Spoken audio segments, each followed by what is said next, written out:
Hi, Sandy. Hi, it's Dave, and welcome to the ADK Rock and Metal channel. There's no Kirk with us today. Unfortunately, he is away. He's on a well-earned break. Well, sort of well-earned. He did do an album review for me, so there you go. He's earned a break off this week. But today we are going to... what are we doing today? We are checking out a band called Polar.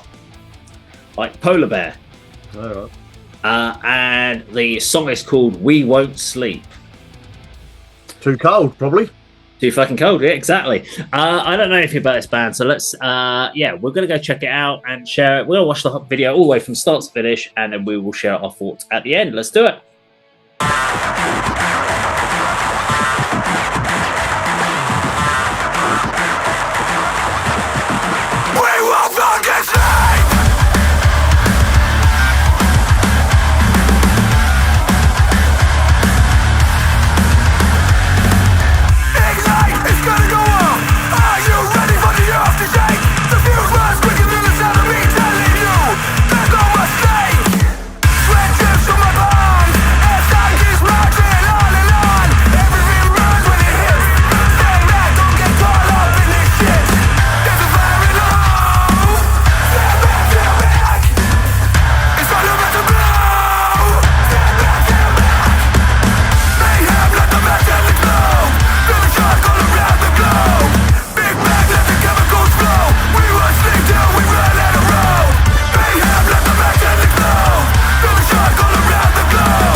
Okay, there we go. Polar, and We Won't Sleep.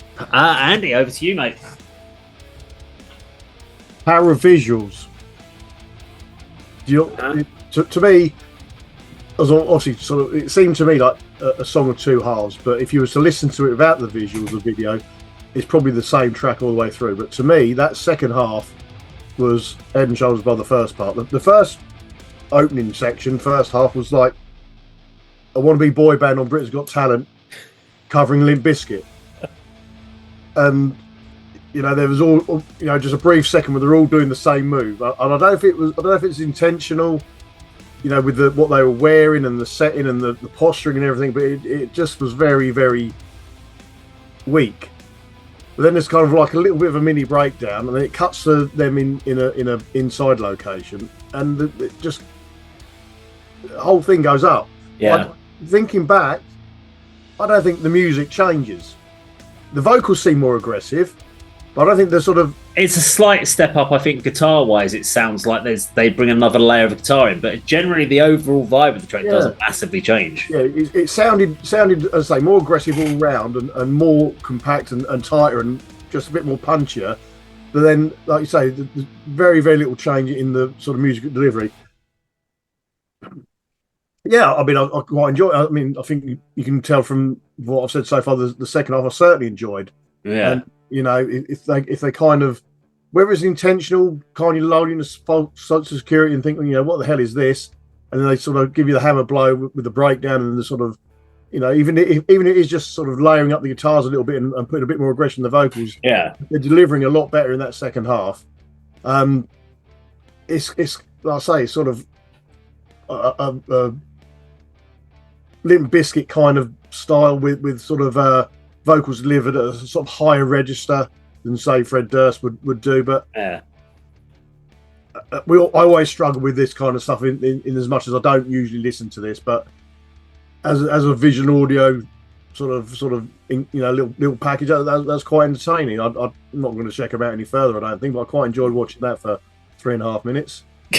Very, very cheap video. I mean, that first section was, you know, probably on someone's phone done in about half an hour, just around with lots of After Effects and stuff. Yeah.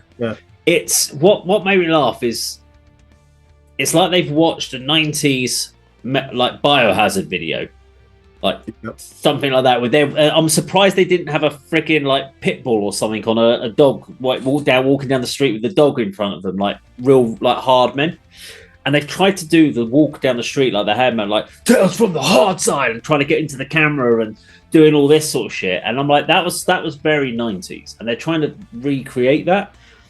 But they're all kind of bopping down the street like they're dancing as they're walking, and then they keep doing these moves, and it made me laugh that if they'd walked up to me, just generally, those 4 guys or 5 guys walked up to me and gave me an evil look or whatever it was, without any of those rules, I'd be like, fuck, I ain't gonna fuck around with them. But they would knock me the fuck out through laughter if I saw them doing that on the street. Because I'd be like, you don't look hard doing that. You look like a bunch of twats doing that part in the video. They should have just shot it in the music space. Because once they got into the studio and they got on the instruments, they looked like they were where they were meant to be. And it looked really good. I actually really liked it. There are a couple of things that I did think out about with the front guy, with the cameras. There was a lot of pre-planning. It wasn't organic. So like every time he was going to stamp on the camera, you could see, if you actually look at the video, you can see him go, is this the moment? This is the moment. And you can see him actually thinking it wasn't. And so he keeps looking up to the person behind the camera and the director. If you watch the video, he keeps looking and getting directions. So he's looking up. And there's bits like that I kind of looked at. I was like, yeah, guys, you need to just nail that. Just be confident in what you're delivering. I actually quite like the track, but I'd like it more without the video. I think it's not a bad hardcore-y crossover with some techno metalcore bit in there. I'm not quite sure exactly what genre is. They're mixing a few different things in there. The name Polar isn't going to connect with me at all. That's not a bad. I'm sort of thinking when I read the word Polar, I'm thinking of the Audi mint flavored rip-offs of penguins, because they're called Polar. That's the only thing I can think of. I don't think of a metal band. Yeah. But yeah, it's a bad call for the video. I don't think it does them any real massive favors, the video itself. But the second half of the video, as you said, yeah, rightfully does. And I think if they'd actually done that video from start to finish in that hangar, it would have just been a stronger overall video. I don't think they needed the street walking scene and play into the camera and all that crap, because it just doesn't work. It just feels dated. Maybe that was intentional, you know, the tongue-in-cheek kind of, like I said, you know, lulling you into a false sense of security as to, you know, what's all this about. You're going to keep on watching to see if they are going to be genuinely, you know, sort of boy band wannabes trying to impersonate Biohazard meets Limp Bizkit, and then But the thing is, if you talk about the bands, though, if we think about those bands that did that whole Walk the Street, like Madball and Biohazard and all those bands, they're from the 90s. So they're 30 years ago. So we remember them. But if their target audience is 20 years old, they ain't got a fucking clue who we're talking about. Biohazard and Madball and shit. Yeah. So this is new to them. Them seeing these guys doing this down the thing might go, oh man, this is really cool that you're doing that. And we're like, yeah, no, it's been way done before, and done way, way better. But I don't know. Anyway, Polar, we won't sleep. I freaking will, but they apparently won't. If you liked our video, please do like, share, and subscribe. We'll see you on the video sometime very soon. Bye-bye.